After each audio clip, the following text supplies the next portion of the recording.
This is a small group discussion with J. Krishnamurti in New Delhi, 1969. You tell me and we'll discuss.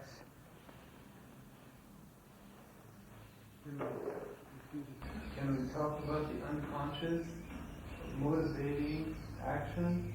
All right, sir. Because many of us are not even aware of what the unconscious is. How subtle it is.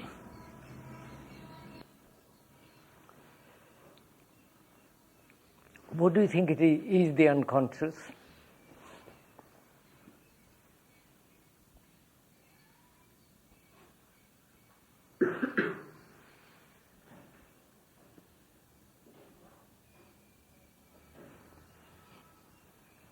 Why do we divide the conscious and the unconscious at all?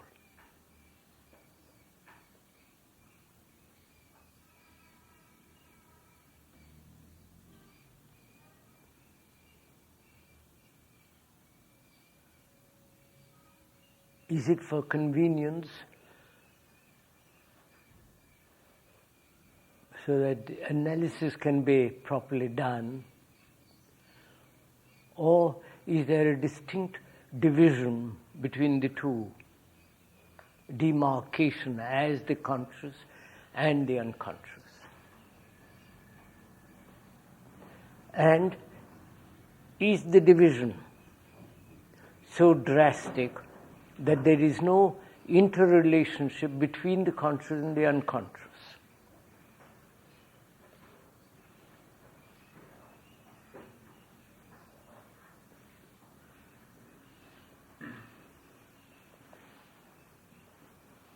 You want to discuss this?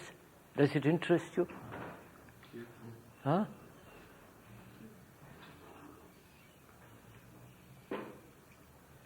And how do you penetrate or inquire into the unconscious?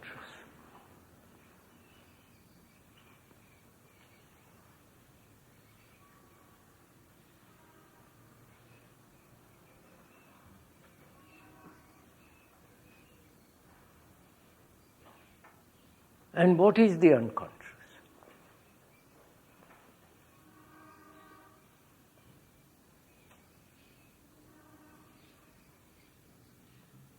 If you have inquired into it, not read books and then quote, but actually gone into this whole business of the unconscious,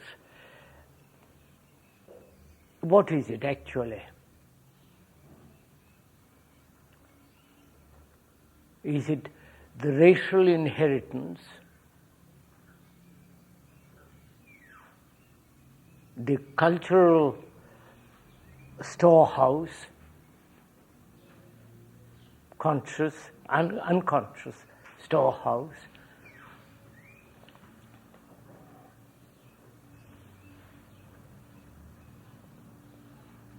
the deep-rooted traditions,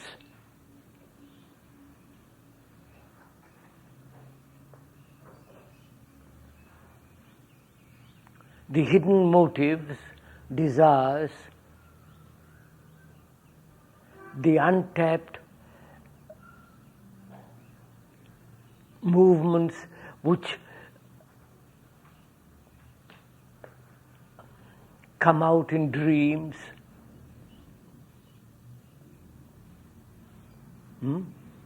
Would you call all that, plus more, we don't have to go into it unless you wish to,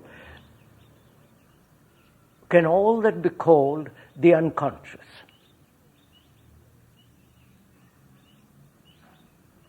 No. No.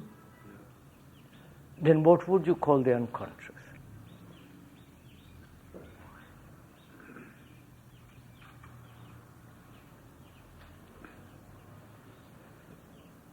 If we have consciousness, and then there are barriers or structures which only let a certain part of that come through to what we can be immediately aware of, then that part No, he wanted to know what the unconscious was. Could we talk about it? We're just looking what it is. Trying to find out what it is.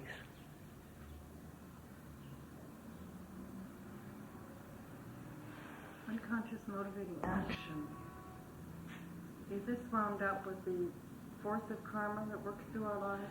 Beg pardon? Is this involved with the force of karma that works through our lives in these subtle ways? Karma.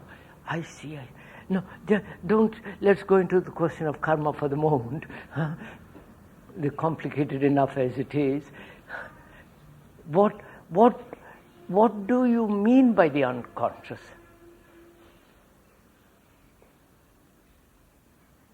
Because you asked, so can we talk about the unconscious? What do you mean by it? Well, if I may, it's to say certain actions that we're not completely aware of, the motivation. So you say it's motivation. Behind the motivation, is it? The motivation has its causes and so on. Now, we said that. Motives, hidden motives, racial inheritance, not only of a particular tribal and so on, the cultural, the millions of years of residue of man's struggle, fears, hopes, despairs, all stored up there. Would you call all that unconscious? Right. If you call it unconscious, how do you get at it? I find that usually unconscious elements come up when my conscious mind is quiet. Now, here it is. Look, here is my unconscious. How do I get into touch with it? How do I penetrate into it? You let your conscious mind be silent. Because when it's silent, these things Come out. come out. So you suggest that the unconscious projects itself and exposes itself when the conscious mind is quiet. Now, how do you make the conscious mind quiet? You can't make it quiet. No, how do you bring it about? How does it happen? If you're aware, if you look at things, then sometimes it is quiet. Sometimes it isn't, but sometimes it is. And I don't think you can force it to be quiet. But No, you can't force it. those moments when There it are, quiets itself. so there are moments when you are awake during the daytime, the unconscious projects itself into it, into the field, into the openness. When your mind is quiet. When your mind is quiet. And also the mind is fairly quiet when you're asleep.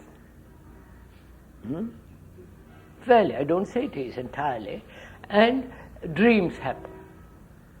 Right? And the interpretation of dreams and all the rest of it. You see the complication of it all. There is the unconscious. Well, at least we say there is the unconscious. That comes out, exposes itself when the mind is fairly quiet. Right?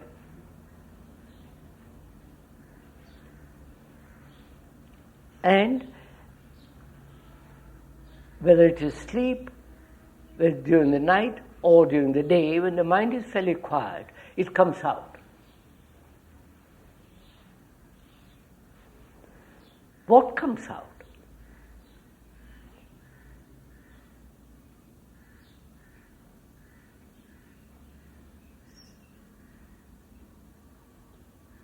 I think sometimes the mind is thinking a lot, and it becomes tired, and it stops to think. Then sometimes the unconscious comes out, and you do something which is, on the face of it, irrational. What comes out, sir? You say sometimes it comes out. What is the thing that comes out? where you feel like murdering people, killing people, hurting people, being brutal to people or being kind to people. It spills out. What is it that spills out? What is the drive behind it that makes it spill out?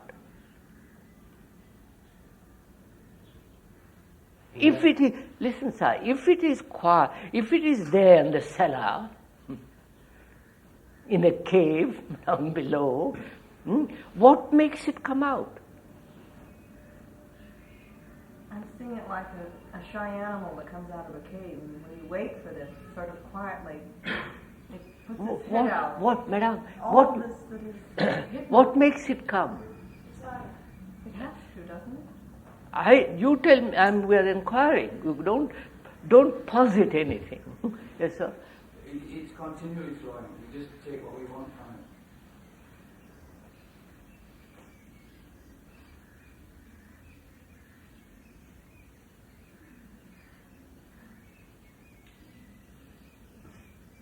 it. Of course. May I say something? If we had never read that there was That's just what I want driving at. If you had never read about the unconscious, would you talk about the unconscious? Freud, Jung, Adler, all the American analysts and the groups and group yards of them. Would you talk about it? You would still have the things that come out when your mind is quiet. Wait. That's a different thing altogether. Go slowly. If you had not read or heard about it, would you talk about the unconscious? No, I don't think you would, because you can only talk about the unconscious to the extent that you are conscious of it, and which point it's not consciousness anymore. Every experience that you can speak of is conscious. That's why I said at the beginning, why do we divide this thing as the unconscious and conscious? It's just like all the rest of our arbitrary divisions. But why do People seem to do it for the sake of communicating, but it becomes too arbitrary and stratified. No, please, there it is. Why can't we deal with the whole thing not as the conscious and the unconscious?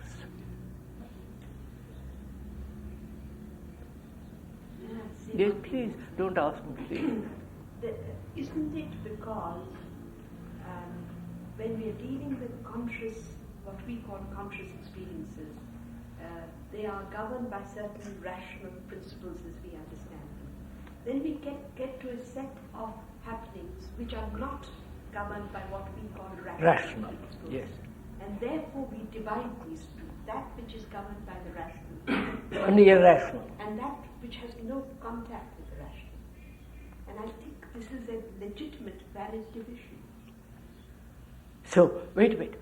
So, we can put it differently. There are moments when we are attentive, when we are rational, and there are moments when we are inattentive, which is irrational. No, sir. Even thinking when we are inattentive Of course. is governed by certain That is, rational principles. Yes. So, before we jump into all this, why do we divide it at all? That's my question first. Why can't we take the whole of it as a whole, not as a fragment, two different fragments? Perhaps it's because it suits us. Or maybe it's because it just suited the man who told us that there was an unconscious and put it in the books. And we followed that. Freud. Wherever. I don't read Freud. I haven't either, but No, I think wait a that's minute. where it I don't started. read Freud. I only keep to detective stories in Time magazine or Newsweek and so on.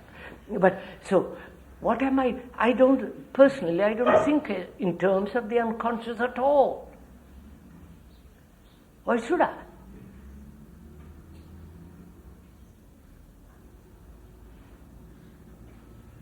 Are you meeting my point? I'd like to clear something up. You said we and the unconscious. Is this two separate things? That's just it. Pardon? I'm asking I'd you. like to know, is our awareness separate from this unconscious world?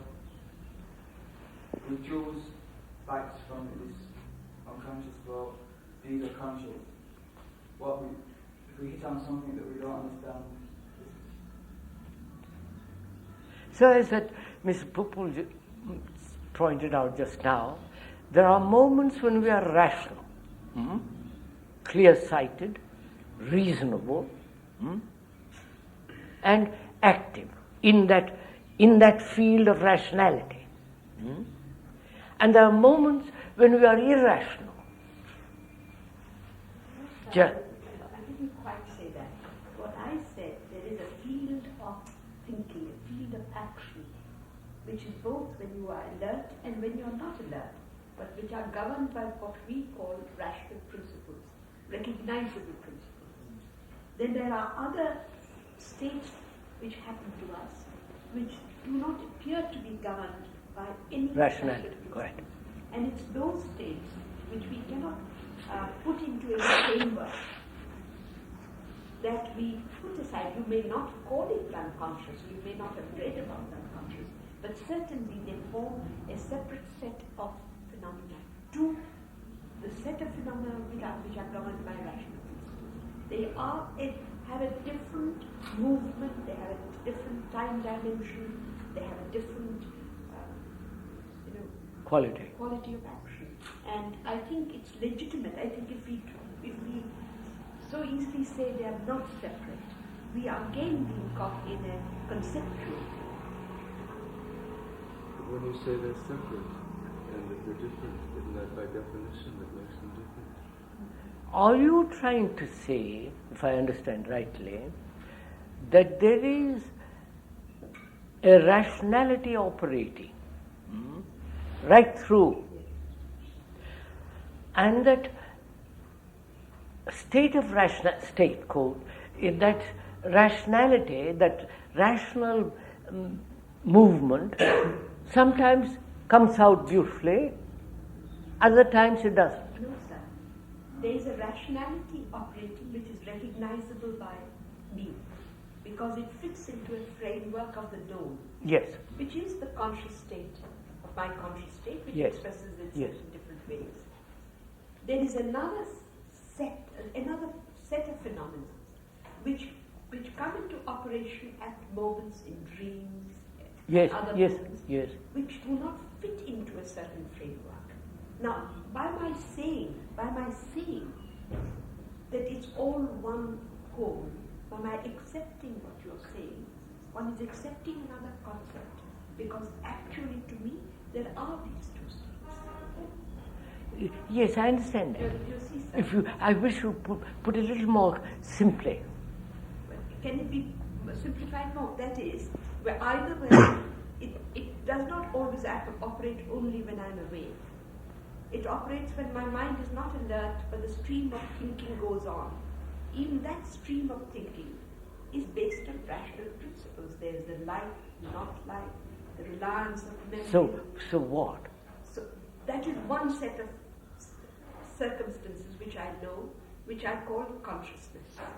There's another set of circumstances which happens occasionally through dream, through moments when I'm quiet or when I'm in some shock and something takes place, which may be totally irrational and may not fit into this framework.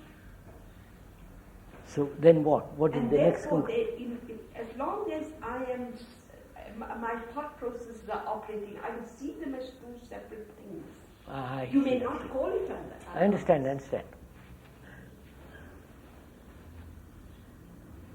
See, there is great danger in accepting the whole, because as a concept. I don't accept it as a whole. That's what I'm saying. It is not an idea. So I don't divide. It's the same thing, Krishnaji. I don't see that difference.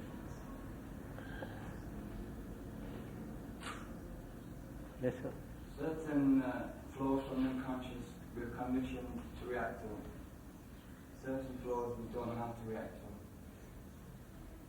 These are adverse reactions. We've never been taught how to handle these thoughts. Certain thoughts we're taught how to handle consciousness. That's exactly what I'm saying. You're saying the same. You're saying the same thing, yes. Yeah. So from there, what? So, sir, the problem really which faces us is how to operate with these two things in existence. That's one. And how to tackle this. You see, the other, in order to tackle the other must be exposed. Now, it is exposed so rarely that one never contacts it. Is there a way of so exposing it that it comes into the field? Into the field, into exposed. And that's really basically. Instead of tackle, could we use the word tap? As though we keep the lid on it during our regular day, and when we let this lid go through quiet moments or dreams, then this wellspring comes forth. But it has a mystery about it because it does come from a depth. Or is there a way of doing it without doing all this? You follow what I mean? The analytical way will include all what you have said and what you have said, sir. And is there another way altogether which is not this? I think the value is emotion that controls it. If we have emotion about these thoughts, then it's simple.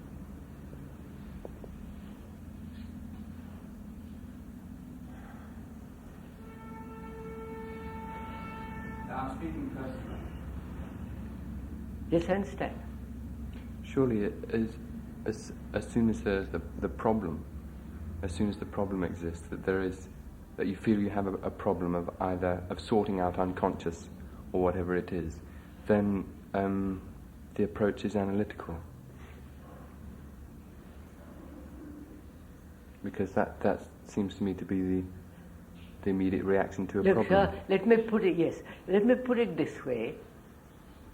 There is the unconscious, there is hidden something below in my mind, my deep motivations, deep desires, deep fears.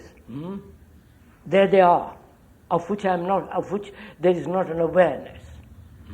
How do I expose all that? How does it all come out?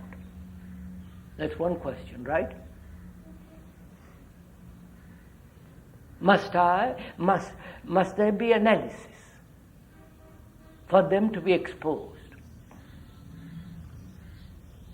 Is it that it needs to come out, or that we only see certain things, but it's there all the time? If they are there all the same, my way of looking and living is always slightly off the line. Because there's always conflict. Yeah. As they come out, we shouldn't attempt to paint them or bend them or send Yeah, them where we want that's them right. to go. That's right. Just let them come out. Can I let them come out without any distortion? That's one point. And then only they're exposed completely and finished. If there's a slight distortion in any direction, it's not exposed fully. Right? You have your reason, which tends to distort a seemingly abnormal.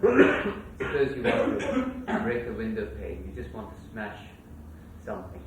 And you're going to smash it, this is the unconscious coming out. And then you say, look, what am I doing? Why should I smash the pane? So you don't do it, or instead of smashing two panes, you just smash one. Would you say that I have, forced it not to come out properly, and I should have smashed those panes? No, I wouldn't get to that point of smashing windows. It's really, the problem, Krishnaji, is to expose this totally, and yet have in that exposure and inherent discipline, it's very important, which will be able to contain this exposure. But why is it a problem? Because what is it? What is the purpose of this? What is it that you are attempting to do? The problem is, why should I smash the window panes? If you take my example, why should I smash them? They are protecting the wind. But yet I'm feeling like smashing them. So either I allow myself to smash them, come out as they want to come out, or I put my reasoning and I say, why should I do it? So there is a problem. Do we have to be in either of those two? Do we have to be identified with either smashing it or deciding I better not smash it? It's your mind. Maybe I'm speaking personally, but it's your mind that says, well, why do this? You do a thing, and then you say, why do it? Sometimes it seems, why should I do this? And then, so you make a dichotomy between doing it and not doing it. Okay, but can we, with our real sense of identity, be not caught in either asserting to do it or asserting not to do it, but instead be observing that there is this movement going on? But you see, as you're observing, if it is a matter of thought, probably you could observe. But this is a matter of action. I can observedly smash the windows, or I can observedly stop myself and smash the windows. I may be observing, but I can do either of the two things. Now, which one should I do? On the face of it, breaking the windows is irrational. It's something else. Must I then come to the point of breaking the window, one or two? I get angry with you. Must I hit you? Maybe I feel like punching you, and as I'm going to punch you, I think, look, what am I doing? Oh, no, before that, is it possible to be aware of it? Before I break the window or punch you or do something. Well, sometimes a rational person is aware that he's going to do something wrong, let's not say wrong, something which cannot be explained through recognizable principles, as she said. There is not very much of a recognizable principle for smashing a window. And even if it comes to an argument, the rational mind is always saying, look, you want to convince the other chap instead of punching him. But you also feel like punching him. It's your answer. So what are you trying to say, sir? That there is a dichotomy. Should we let this thing come out? Wait, not before what to do, whether to punch or break the window. What we are trying to find out is, should this thing come out without distortion? First.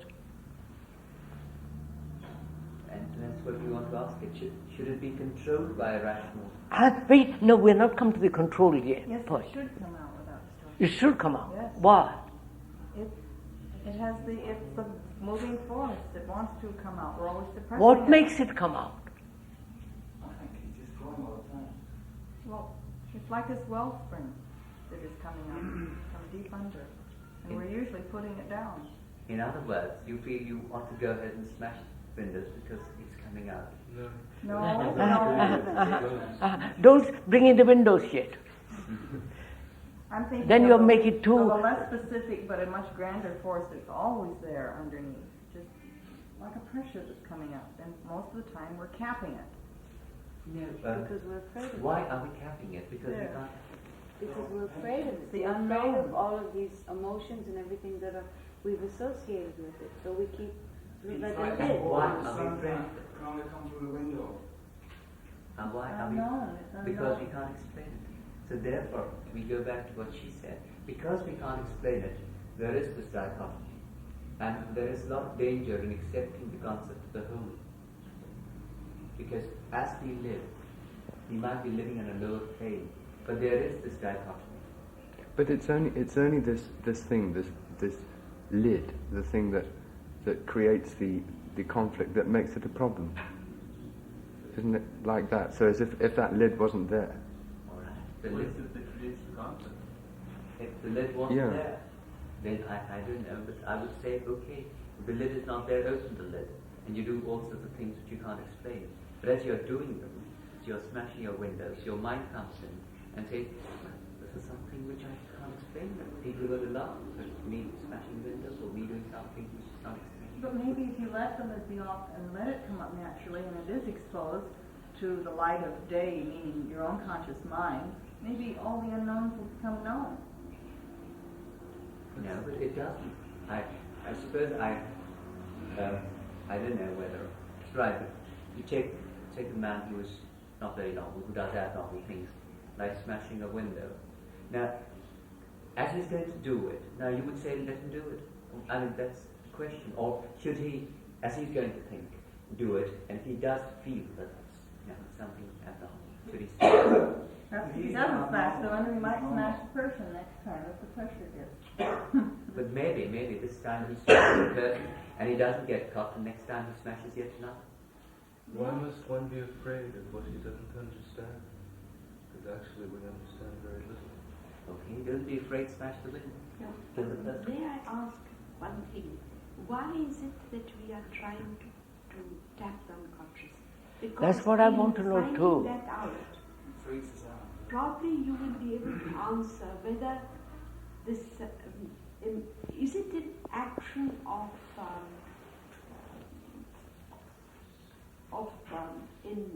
intelligence, or is it an action of distortion, or is it an action of division?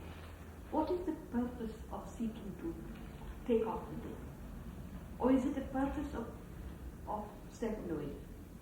You see, if in finding out, in asking this initial question, I think, all the rest follows. Whether the thing moves in one direction or whether the thing moves in another direction. The real question is, why are we wanting to take off the lid? Oh, and maybe another question is there a lid at all? Or why is there? No, wait, is there a lid at all? No, but sir, no, sir, I don't think we are in a position to ask the question you're asking at the moment. Is there a lid at all? My question is, why is there a lid? You see, you have Your to be in a question is- position to be able to say, is there a lid? Yeah. Why is there a lid, you're asking? Why? That is already assumed that there is.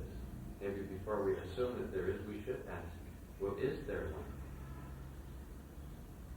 If there is, how do we know that there is? Where is it? What is it? I'm assuming there's a lid because when we have discussed sleep, when we're more relaxed, when we have these moments of a kind of grace, when everything flows naturally, we know there is a difference between those states and the states that we normally exist in, where there seems to be a lid or a limitation. It seems to me that the lid is fear, or fear of what is underneath it. Fear of all of the emotions and creativity that are inside that would come rushing out. So we keep them down so that we can live. So that you're frightened. The lid, what you call the lid is fear. Yes. The only time I ever experience a lid is after it already begins to flow out in its free form, and then I begin to label it and call it things and put it on show. Yes, that's what's there for you. Yes, sir. When we first came 3 brain beings from 2 brain, we want to understand with reason that the flow is too much, so we have to build a wall and let it come through little bit by little bit. That's what you're It's saying. not necessarily fear, it's just slowing things down. Yeah, a form of resistance. So, why do you resist? No, we want to understand. We're working it out now with rationally. We're not intuitive yet. We want to work it out on paper. Sometimes fear is healthy fear, and sometimes it's unhealthy fear. I would think that if everything were let go immediately, many people couldn't take it. So they know that there has to be some kind of lid to a certain extent. It's an unconscious protection that they've developed. But other fear is unhealthy fear when they are perfectly ready to accept the elements, but they So don't let them. what are we discussing, may I ask? Why the walls then? No, another question is, before you can even go to inquire into the unconscious, what we call the unconscious, do we know the conscious?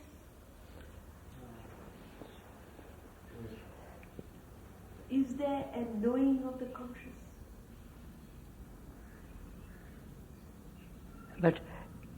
And who is to know the unconscious or the conscious? When I say, do I know the conscious, who is the I that says, I know my unconsciousness? I know my conscious. I know my consciousness or unconsciousness? I think I must know itself. Huh? I must know itself. What does that mean? The conscious know the conscious. Go slowly, Saul. Please, Saul, go slow. When I say I must know my unconscious, who is the I that says I must know? The consciousness. Huh? Consciousness. Wait, why do you say I? Can it know? Know means a finality. It always seems to be Knowing is a movement. When I say I must know, I must know a specific, I must know a series of defined images. Yes, who is the I that says, can the I know? Isn't it another set? Wait, sir, don't move from there. Can the I know anything?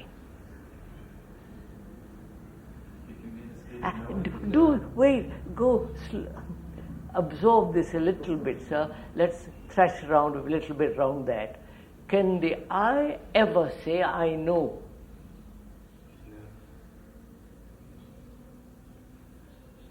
So it's separated. Which means the I is static.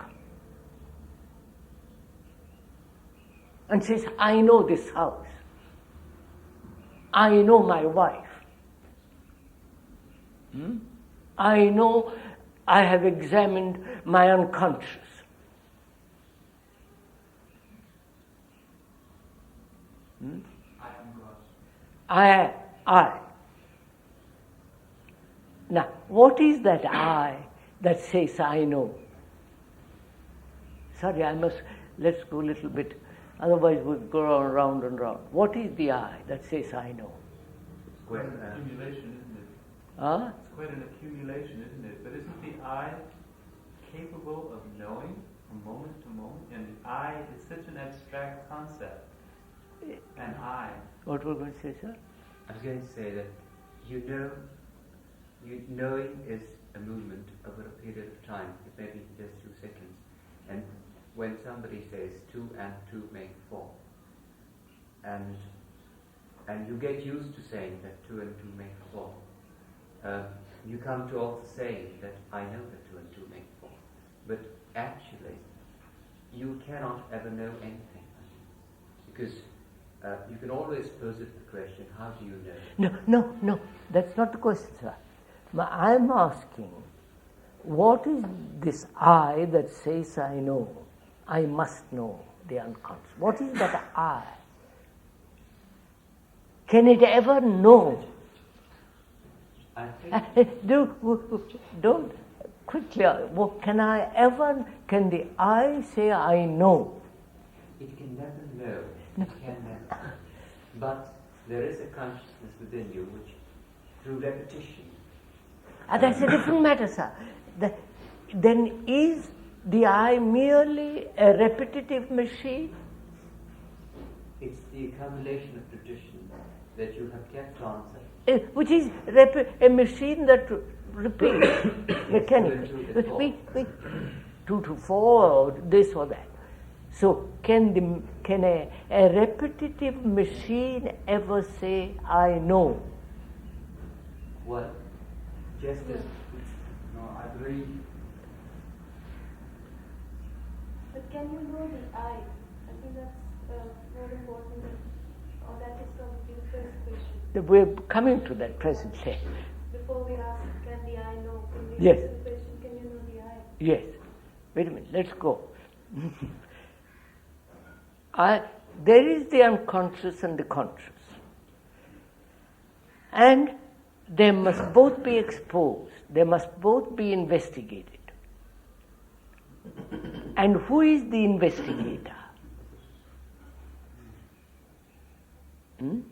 Right? Why should there be an investigator?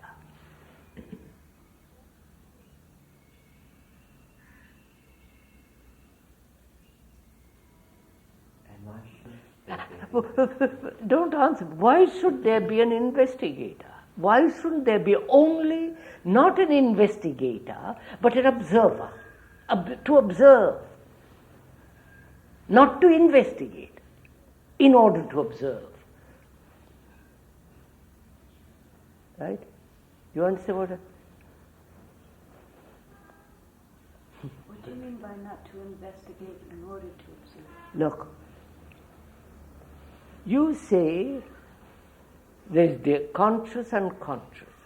It must be exposed and it must be put out in the sun and looked at. Right? Who is going to look at it?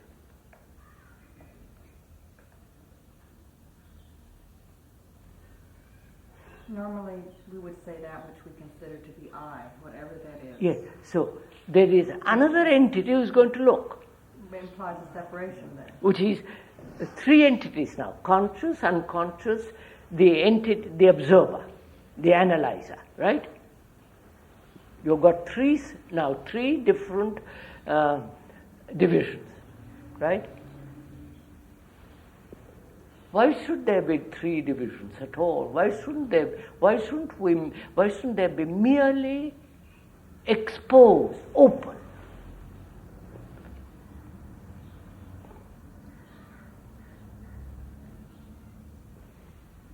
You spoke of the word knowing, and that implies awareness. And awareness is the state of what you just said, where there isn't the division. There isn't the knower and the known, and observer and observed. Is it all, you all know a lot about this, do you? You've read a lot about analysis and all the rest? No, we haven't. You talk like it. We read a little bit of Krishnamurti. Oh, too bad. No, just a minute.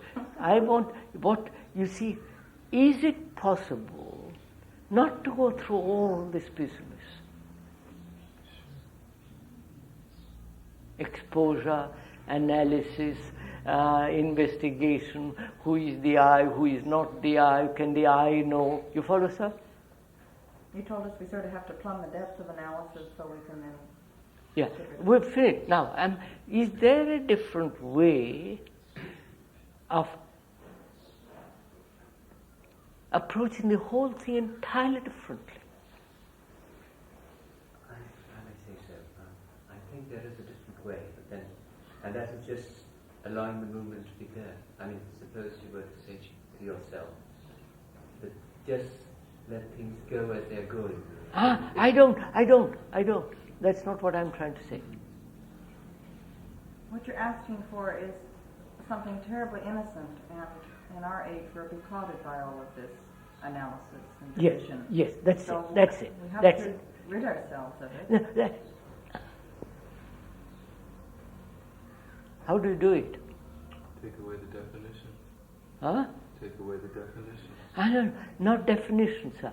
Here, you see, you fostered on me, the Freuds and Company Limited, there is the unconscious, the analyzer, the analysis, the whole structure. And I'm stuck with it.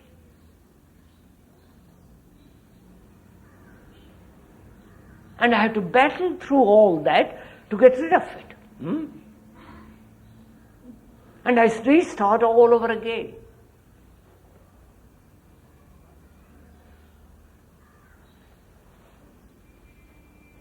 So I'm asking myself, I want to start as though I don't know a thing about it, right? And I say, first of all, I ask myself,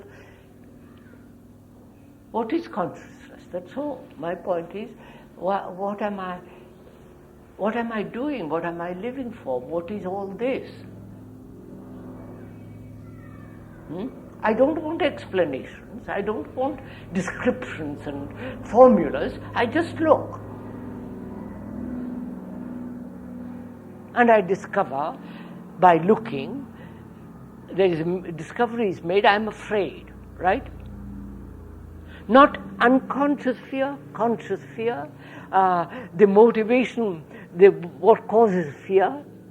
There is fear, right? Now I want to know what to do with it, right? Is that making it too simple? Why should I put it in the unconscious, say it's unconscious fear or conscious fear? It's fear.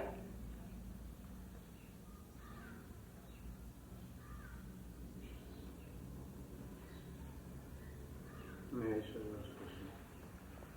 You say I. Can you say something about I? Yes, we'll go into that. That's what I want. Sir, may I ask one question? Instead of, at this very moment, instead of your saying something of the I, if one were to, just for 1 second, observe for oneself what the I is within. I is, quite.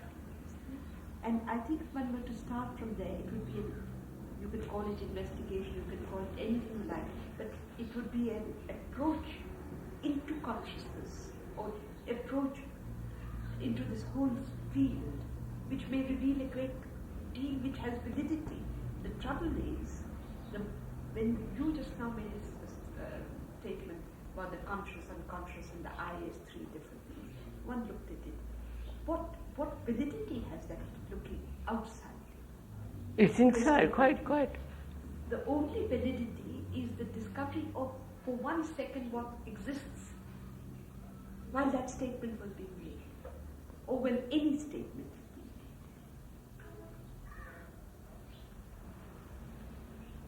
made. Can one move from a state of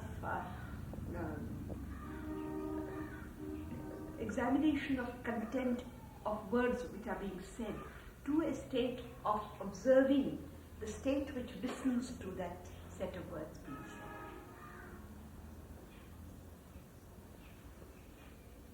She's saying, so instead of asking who describe what the I is, observe the questioner, right?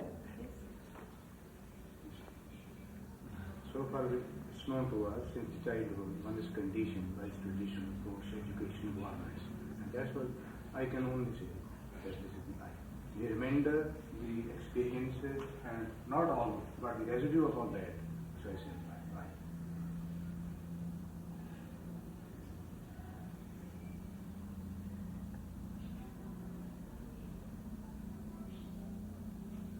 What are we talking about? We'll come back, sir. We'll come back. Why should I go through, why should this mind go through all this?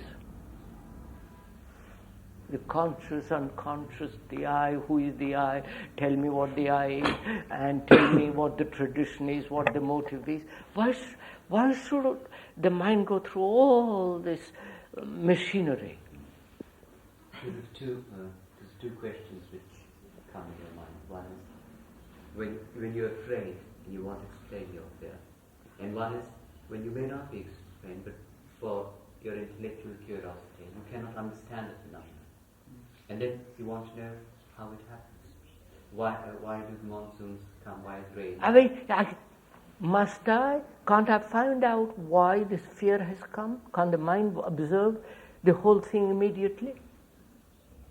That observation is a form of analysis. Wait, no, I'm not talking. Forget the analysis or this or that. I'm just saying, here is fear. Must I go through all this ramification of the unconscious, conscious I? You follow? Say there is fear. What am I to do? You tell me. Huh? I'll tell you, but that's not the point. Why should I go? You see, you are. I think we're clouding the issue. When you use the word the pale cloud of thought, it's like we put clouds over the light. And I think we've clouded the issue by all of these. Right. It's really become clouded. You asked once, is it too simple what you said? But it's the most difficult thing in the world to simplify something. And that innocence I mentioned earlier is in itself a very simple state. And we live in a very complex way, unnecessarily. I don't agree with that. I think when you're asking the question, why am I afraid? We're not straying away. Huh? That's basic. When you're asking the question, why am I afraid? No, I'm not asking why I'm afraid. There is fear. There's certainly a surge of fear. Then the question arises, what is to be done? Not go through all the unconscious, you know what I mean? Discover the motives and all that. Here is fear, which may put the lid on the unconscious, or which may divide the consciousness as the conscious, unconscious, and play with this game everlastingly. So there is fear. What is one to do? You said during your talks that if one would spring into action... Forget the talks. Quickly, though. No, forget the talks. You are now to deal with the thing as it is now. Don't repeat what the man said on the platform or in the book. But that's what I'm trying to say, is the question of doing this right now, if we would look at it as, and I have to quote you there because it brings to mind, you said if we would approach this as though they were dangerous animals, immediately we would act. And now we have been going on and on and on about analyzing what these words mean. Please, look, here is fear. Suddenly it has come upon me. I'm asking, what am I to do? Shall I go through analysis? Shall I go to an analyst? Shall I try to resist it, cover it up, run away from it? What am I to do? Perhaps if you let more of this fear come up, then it would become very It clear. can go on and on and on and on and on. Be afraid. Huh? Just be afraid. I am afraid. Yeah, that's it. You get fear. It comes, you're afraid. We want you to observe it. We all want to observe it. If you observe it, you can go on endlessly. No, wait, sir. Look, my question is, what am I to do to be free of it? I don't want to live with it. That's an ordinary, normal reaction, healthy reaction. Because we don't know ourselves. No, wait, no. There is fear. I have certainly come across it. My wife or my son is dead. I certainly realize it. What am I to do? I don't think that thing will disturb you, will it? Huh? It's the fact that someone told you this fear arose. Sometimes it disturbs you, sometimes it doesn't disturb you. But it's still fear. It is still fear. What am I to do? Can there not be some sort of a movement? I don't like to use the word to step up above it, because it's not a movement in space. But can there not be some sort of a movement in which one can, with one's sense of identity somehow, the observer, can the observer not somehow make a step away from the fear and see it objectively, see it in relationship, as though it were almost a mechanical thing down below one that one can look at. See one's own body in relationship, almost as though one were looking down at the chessboard. Can you? Can you? No. Can you do it when you have fear? No, so don't theorize.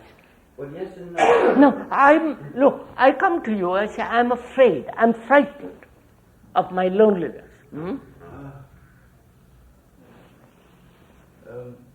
haven't we labeled what? Well, first we've labeled it fear. Yes, all right. We've called it negative instead of just let it be, like it isn't. I don't call it negative or positive, or I've given it a name to convey it to you verbally. Well, it's not an That's all. unhealthy thing. No, so there is this emotion, there is this reaction, there is this sense, and I want to tell you, my friend, what am I to do with it? I put it into a label, which doesn't mean the word is the thing. The word is not the thing. So there is that state. What am I to do? Tell me. Don't play with me.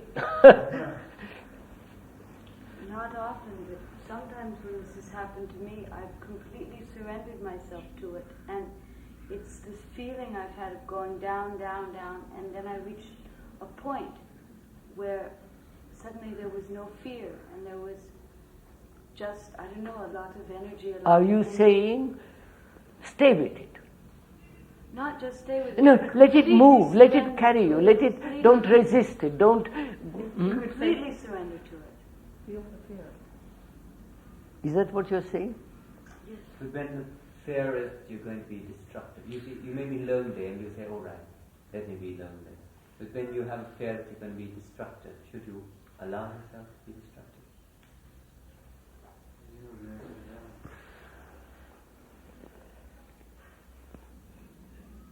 I have a fear that I'm going to murder somebody, say. No, that's just a theoretical question. You're not going to murder anybody. At least not in this room, I hope. Well, that's not no, that is a theoretical question, but why not is it? No, so don't let us discuss theoretically, because that's no value. But if you say, look, I have a fear, I've suddenly seen a fear in me, right? Fear, actual state of fear. Then the question has a validity, because then we can tackle it, say by Joe, then you and I can approach the problem realistically, because not theoretically. But you see, the trouble is, when I have a fear, you may not be around. I'm sure I won't be around, but I'm saying that without theorizing about it, let's look at it. I come to you and say, look, I've suddenly realized I'm dreadfully frightened of death, of disease, or something happening, or has happened. What is the movement? What am I to do to be free of it?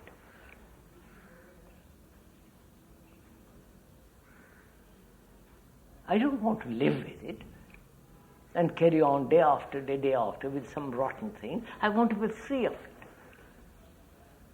You have to, to me, I have to really understand myself so the fear can never harm me. What? I have to know my position so the fear can never harm me. Live in harm. No, I have to understand my own position so that when fear comes, I know for sure it's nothing. So that it cannot harm him. If you want to be free of it, it means you're in a When I was bondage. a child, I was afraid to cross the road. Now I don't care. No, haven't you ever been afraid, sir? Oh yeah. No. And don't you want to be free of it? Yeah. That's all. That's all I'm talking. That's what I said. When I'm in a state of fear, the reason I'm afraid is I don't know what's going to happen to me. Yes, there is fear, but it's happening to you all. Now, what will you do with it? How will you be free of it? Oh, I go listen to music. Huh? Run someplace. I go listen to music and change my mind. No. That's an escape and running away. I don't want to run away. Oh. I don't know what to do. That's why I do it. I run away. No, I don't want to run away. I want to solve it. Because once it is solved, it's finished. I don't have to run away. Then each time it comes, I run away. I mean, just so how does the mind dissolve this fear which it has suddenly come across? By not resisting it.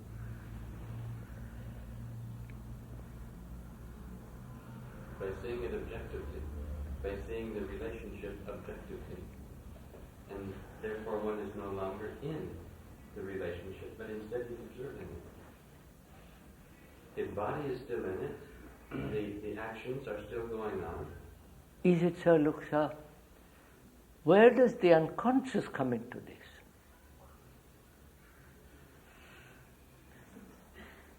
So, only if he is in thinking, he has got some relationship.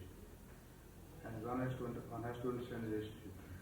In thinking, we again come to the very point from where thinking arises. Thinking, sir, what's the origin of thinking, you're saying? Definitely. So is thinking the root cause of fear? Is it thinking?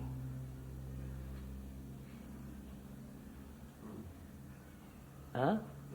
If it is, what is the origin? Not the response to memory, which is thinking, but what is the origin, right, the beginning of thinking?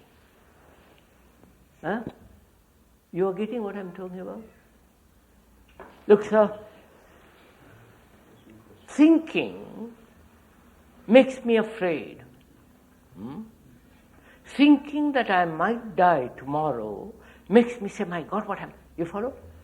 Or thinking about the pleasure I had yesterday, I want that pleasure repeated. So thinking produces both the continuity, gives continuity to pleasure and to fear. That's simple, right? Now, and I say, what is the origin of thinking? Not the immediate origin, which is the response of memory, but go behind that. I don't know if you... What is the beginning of thinking at all? And why should there be thinking at all? You get... I can't get beyond memory. And now you will in a minute. Go slow. You will see it yourself. Memory can stretch infinitely back. From the animal, from the ape, from the fish, and so on, so on, so on, so on.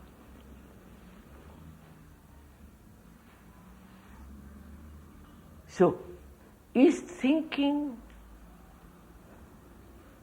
infinite in the past? Has no beginning at all.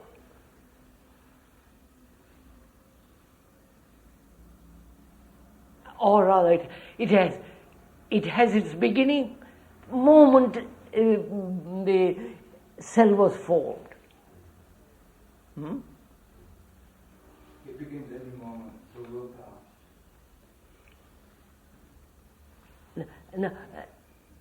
No, sir, not quite. The reason we think, I don't know, it's will, it just comes out. No, sir, don't answer its willpower. Please, just hold a minute. I want to, we are setting out an inquiry to find out the origin or the beginning of thought.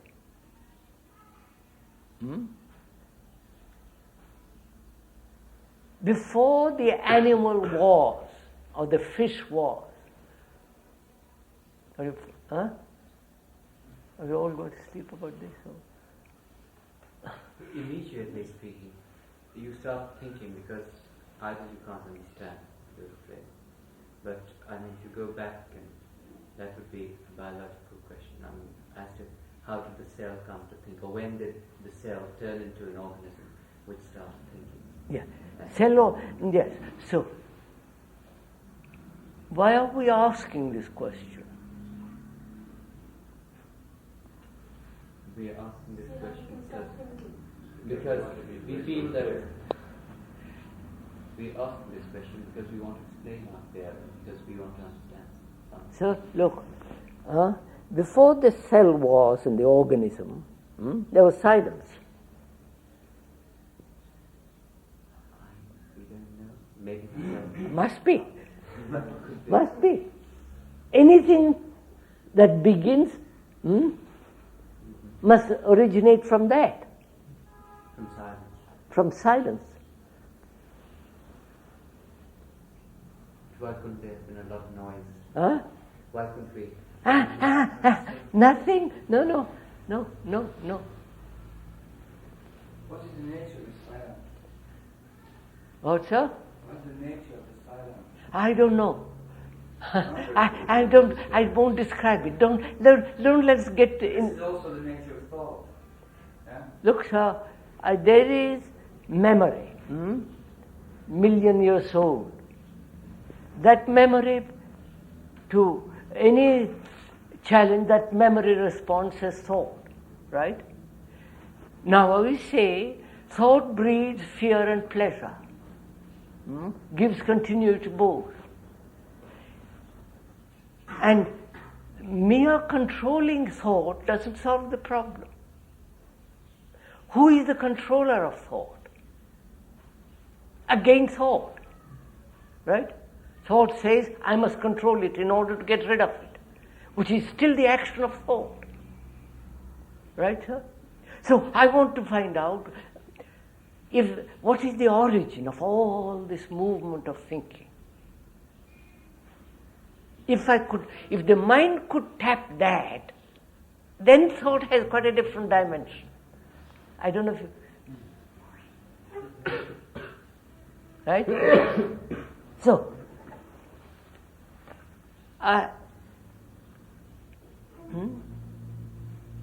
before a movement takes place, there must be a state of non-movement. Or it is an eternal movement. You follow? Never, without beginning and without end. It's a movement.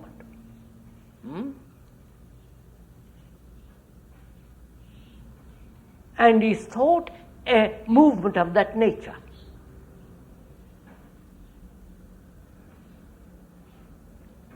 Or is thought only the response of memory, which is not that movement?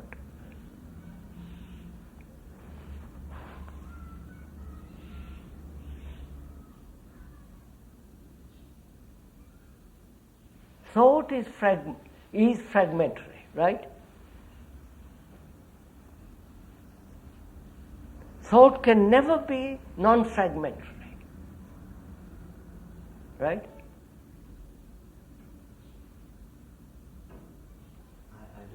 I don't agree with you there. Thought may be a movement too, and to take everything as a movement. Thought is a movement too. No. Thought is not a movement. Why not? Thought is a response to memory, which is not a movement. Memory is an accumulated state from which you react, add, subtract to memory all the time. That's not movement. Movement means freedom. And as you think, you move. But you're always thinking in terms of accumulation, or lessening or more. It's always from accumulation, otherwise you wouldn't think. But the accumulation is also a movement. No, accumulation is never a movement, surely. No, it's an addition. It's an addition, yes. You spoke of two kinds of thought. Wait, that's what I'm trying to investigate. Thought, we see, is fragmentary, right? Don't please. I'm not the guru or oracle. You can discuss, beat it down, and I'll say it. You follow? I'm not. All we have to do is observe it. It is fragmentary. Thought is fragmentary. Well, I don't quite understand what you mean by fragmentary. What does that mean? Breaking up. You mean breaking The up me what you're and the not me, we and they, and my wife, my family, my God. Breaking it up always. This and not that. This and that, not that. Thought is doing this all the time. You observe it.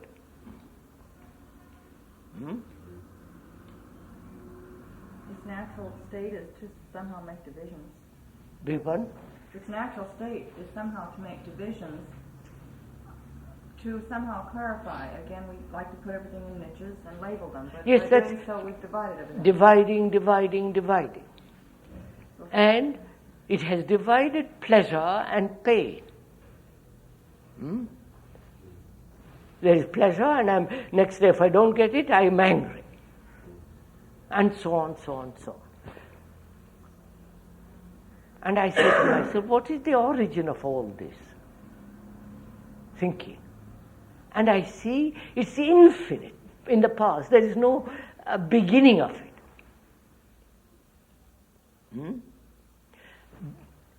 And is thought a movement at all? It may be accumulation, addition, subtraction, but there is always a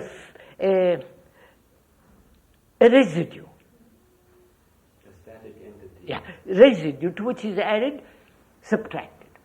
But there's always a leftover, which is memory, from which everything is right.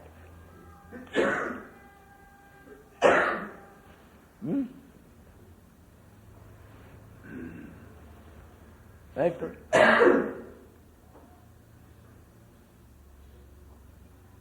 You mentioned when you come up to someone and say, well, I am afraid, now what do I do with it? Yes. How I'm saying, until thought becomes quiet, is quiet, it is going to do something about the thing called fear. Right? In terms of its accumulation, in terms of its residue. Excuse me, is it the residue that causes fear? Huh? The residue, is this what creates the fear? Yes. Yeah? Yes.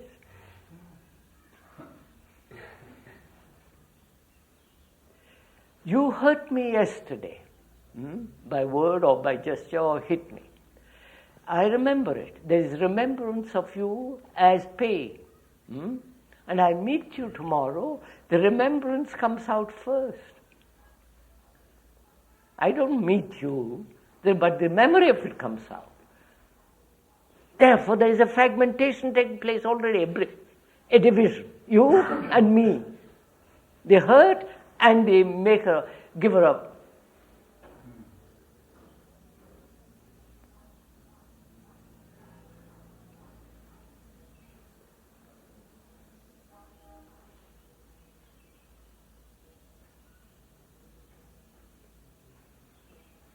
So I say, as long as thought is functioning, there must be fear.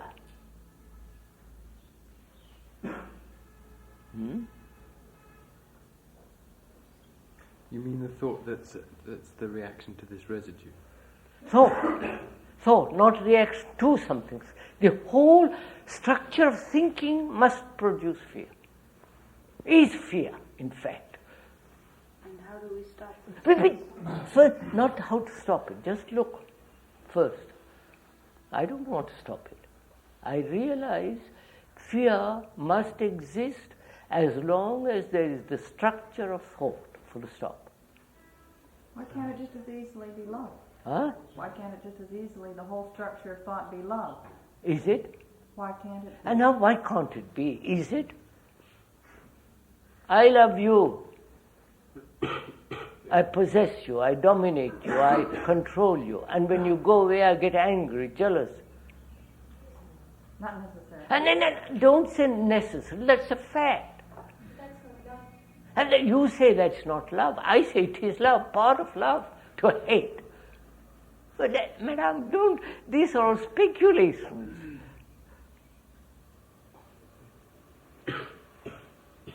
I think thought can be an expression of love. Oh no. No. So do we know what thought is? That's what I want to get at slowly. Let's move slowly. You see, we'll go off to something else. So there it is. I realize thought is fear. Now, what is thought? Before we ask that, Huh? Before we ask Yeah, what yeah. is thought, should we agree to the point that thought is only fear? I mean, why can't I know. thought be? We said so, we have made that brief. Thought can be judgment, evaluation. Can it be love? So I would say it's not even necessary to say it is fear or love or. I would say put it aside because you don't know. Feels right now. And I think examine this question as to what thought is before making any statement. All right, leave my categorical statement, thought is fear. Let's drop that for the moment. What is thinking? What is thought? What is thinking? Do you know, sir, what thinking is? Have you observed thinking?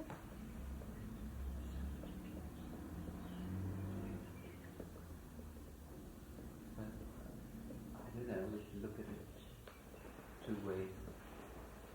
Thinking may be a response to memory, as the example you gave. I remember that he hurt me, and so my mind starts scheming that I should hurt him again. And I may start thinking because I can't understand. I can't understand why 2 and 2 make 4, and I start thinking. And I may start thinking because not as an intellectual curiosity, but because I'm afraid that I'm going to do something which won't be accepted by society. No, I understand all that. Well, I asked, sir, what is thinking? Not the expressions of thinking. What is thinking? I've called it a movement of the mind. do give it a chance to percolate. What is thinking? Do you know what thinking is? Have you ever tried to look at thinking, the movement?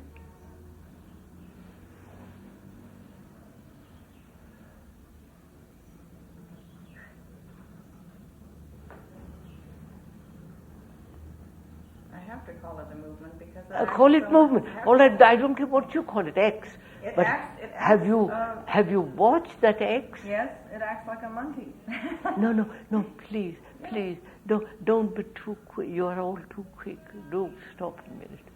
Look at it and see what it is. What is thinking? Can you look at it? Is it possible to look at thinking?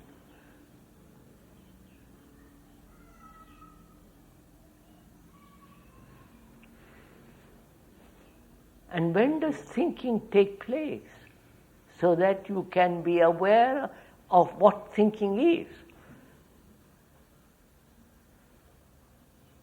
You follow what I mean?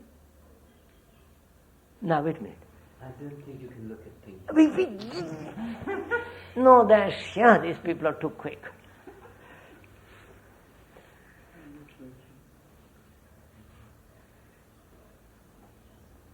I ask you something. Go slow. I ask you something. I ask you what your name is. You respond immediately, right? Because you're familiar with it, and so you're there. Now, I ask you something a little more difficult.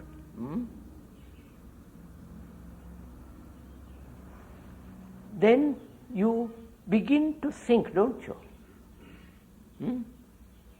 I ask you what the mileage is from here to London or Bombay. You have to think, haven't you? Now, watch that thinking.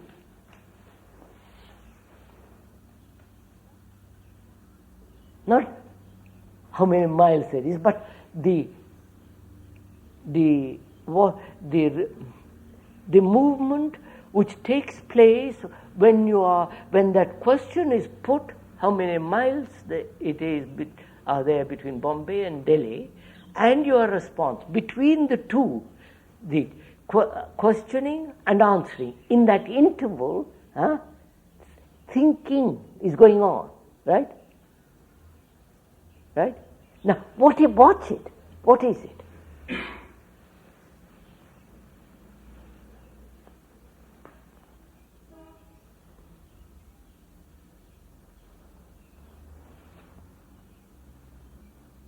Can you watch it?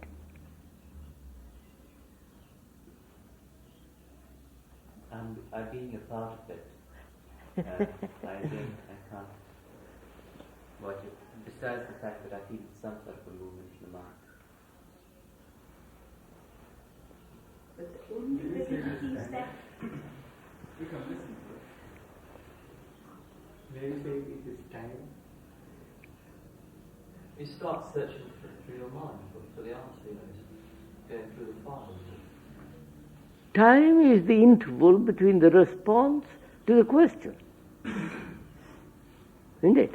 I ask you, you don't know, you're thinking. It is there. The gap between the question and the answer is time. Right? Of course. In that time, in that interval, in that lag of time, what is taking place? Thinking, looking at memory, saying, is this so, is this not so? Right?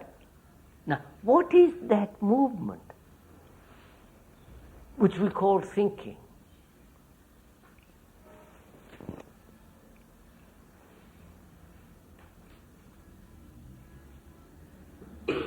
Can you isolate it and look at it?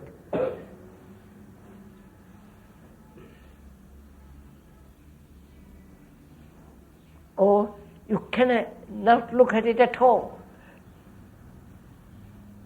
You can, in trying to look at it. And then, no, actually now, not in trance. Now, I ask you a question. Little do it, sir. I ask you a question. What's the mileage between here and Delhi? And between here and Bombay? What is going on? You don't know, You're going to find out. You are inquiring, your mind is thinking, looking. Do I remember it? Has somebody told me? Did I? So thinking is going on. Now, what is that movement?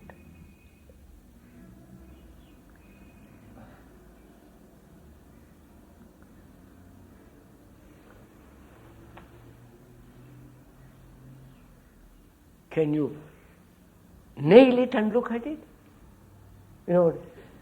Make it there for what? I can't.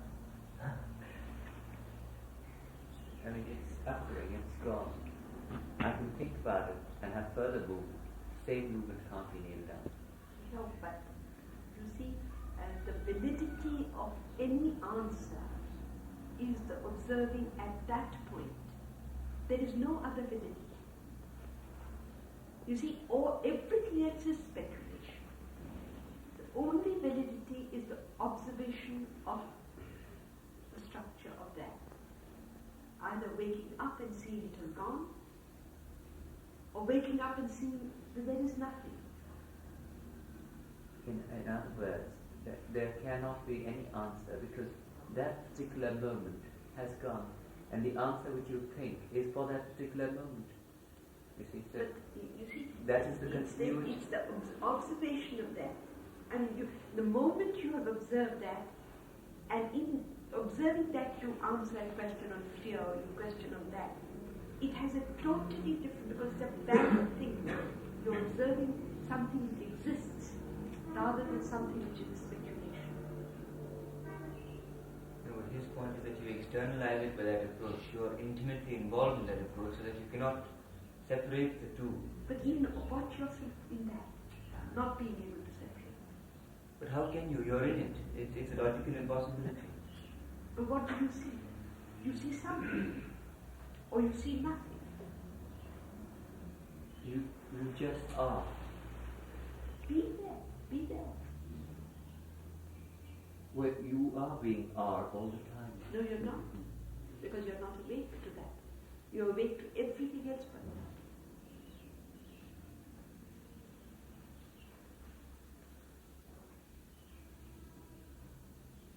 Maybe call it memory, sir. Memory?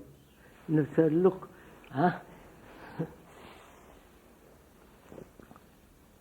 He asked me a question. How many miles, or any question that needs time to answer, right? I don't need time to answer when the memory is very, there's response immediately. What's your name, where you live, and so on. But anything beyond that, I have to think. There's a thought process set going. The thought process is set going in the interval between the question and the answer. Now, I'm saying, can the mind be aware of that interval and watch the thinking movement starting?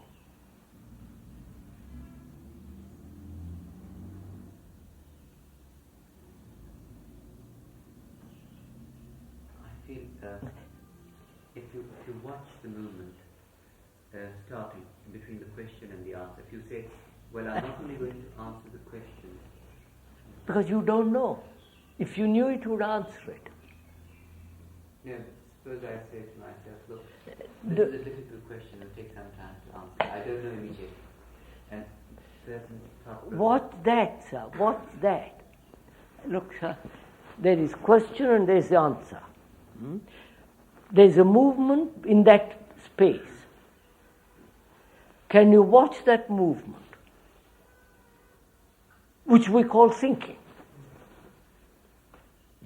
Can the mind be aware of that movement which is called thinking? No, there is the origin of thinking.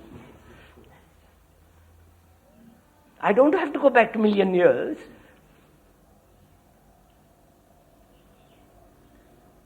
You got it? I've got something.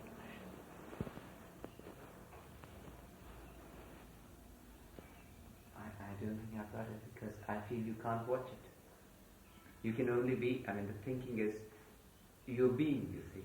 So you can't watch it. The minute you try to watch it, you're being something else. No, not try to watch it. Be aware of it. I said, look, there is the question and the answer. There is the question, there is the challenge which breeds fear, which is the same thing. And between the question and the answer, there is an interval in which you are thinking, right? Inquiring, looking into books, memory, asking somebody, what is the mileage? Now, can you look at it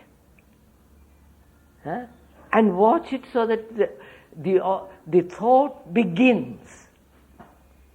The origin of thought begins. The beginning of thought is there. No?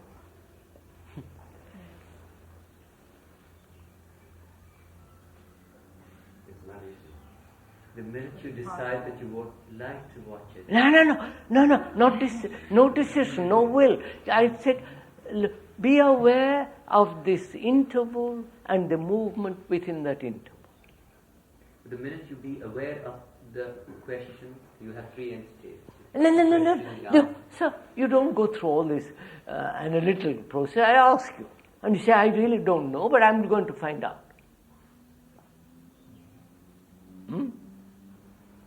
The going to find out is the movement of thinking. And that is the origin of thinking. That's all. Now, there is fear. And fear, we said, is brought about by thought, thinking about something, death, or thinking about something which gives pleasure. Thinking, we said, is the beginning of fear. Right? Now, can there be an interval between the action of fear, what to do about it? You get it? What do do you mean can there be an interval? Oh Lord. Well, there Okay. is an interval. Huh? There is an interval. I don't know. Can we be aware of the interval? No, don't reduce it. You're making it, madam. You're reducing it to kind of formula. No. Can you repeat that over again once slowly? There is fear. I don't know, I must think. There is fear. And I see how fear has come through thinking. Thinking about something I've lost, thinking about something that might happen, and so on. Is the same as pleasure, right? Thinking about the pleasure which I had yesterday, and I want it repeated. It's the same thing. Thought sustains both. Now, Joey, if thought could stop, there would be no fear. You said that, somebody said that. And I say, what is the origin of this thought? Not the origin of all thinking, but the origin of this thought which has produced that fear. And I say, there is, so I'm looking at it. The origin is between the challenge and the response, right? Can the mind be aware of the origin of thinking within that limited space?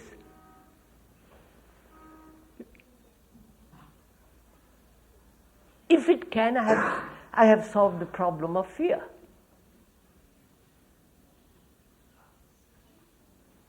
Is this true? It can be aware of the moment.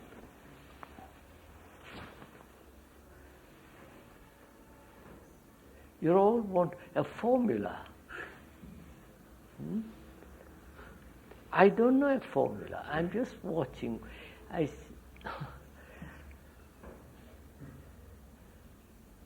There is fear. I don't know what to do. I've tried 10 different ways and it doesn't go away. Right? It comes back in different ways. And I realize the origin of fear is the beginning of thought. Right? Where is the beginning of thought? Right? Where is the beginning of thought? Please tell me. Where is the beginning of thought which breeds fear? This fear of my death. Where is the origin of that? Between the cause and response. Huh? Between the cause and response. Yes, so that's it. So can I look into that? Yes. In that space, very limited space, can the mind look at it and find out? If you look at it. You look at it. What does it find? It finds the moment when the thought comes. Fear begins. Right. Huh? Right? Right? So can proceed from that. I won't say any further because you reduced immediately to a damn formula.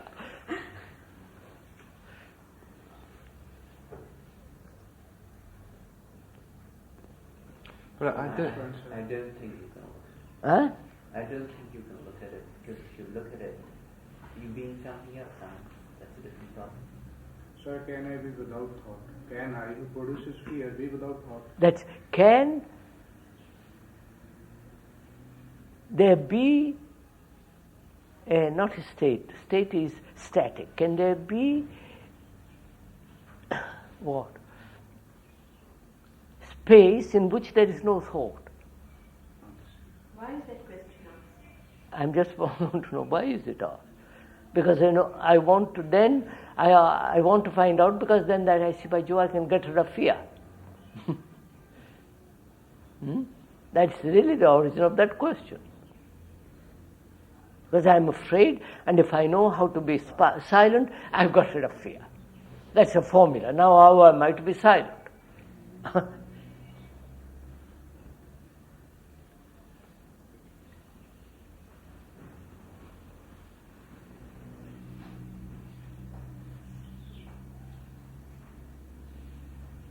Isn't that time? What time is it, sir? 11:15. Isn't that enough? For questa mattina? Isn't it enough for this morning? May I ask one more question?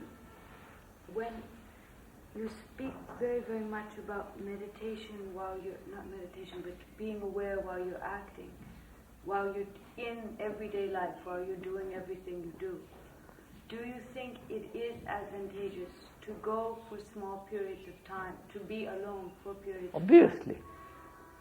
If you want, if that is, if you want to, don't do anything, say, well, in order to do this, I will do that.